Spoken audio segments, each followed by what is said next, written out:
24 घंटे में जब भी आपको मौका मिल जाए, कोई भी क्रिया में साक्षी को संभालें। साक्षी के संभालते दो परिणाम होंगे, क्रिया धीमी हो जाएगी, कर्ता क्षीण हो जाएगा, और विचार और बुद्धि कम होने लगेगी, विचार शांत होने लगेंगे, बुद्धि का ऊहापोह बंद हो जाएगा। कोई छोटा सा प्रयोग, कुछ नहीं कर रहे हैं, सांस को ही देखें। सांस भीतर गई बाहर गई, सांस भीतर गई बाहर गई, आप उसको ही देखें। लोग मुझसे पूछते हैं कोई मंत्र दे दें, मैं उनको कहता हूं मंत्र वगैरह ना लें, एक मंत्र परमात्मा ने दिया है, वो श्वास है, उसको देखें।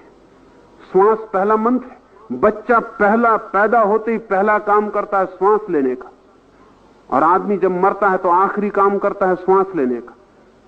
श्वास से घिरा है जीवन। जन्म के बाद पहला काम श्वास, वो पहला कृत्य है। आप श्वास लेके ही करता हुए हैं, इसलिए अगर आप श्वास को देख सकें तो आप पहले कृत्य के पहले पहुंच जाएंगे। आपको उस जीवन का पता चलेगा जो श्वास लेने के भी पहले था, जो जन्म के पहले था। अगर आप श्वास को देखने में समर्थ हो जाएं तो आपको पता चल जाएगा कि मृत्यु शरीर की होगी, श्वास की होगी, आपकी नहीं होने वाली। आप श्वास से अलग है। बुद्ध ने बहुत जोर दिया आनापान सती योग, श्वास के आने जाने को देखने का योग। वो अपने भिक्षुओं को कहते थे तुम कुछ भी मत करो, बस एक ही मंत्र, श्वास भीतर गई इसको देखो, श्वास बाहर गई इसको देखो, और जोर से मत लेना, कुछ करना मत, श्वास को सिर्फ देखना, करने का काम ही मत करना, सिर्फ देखना।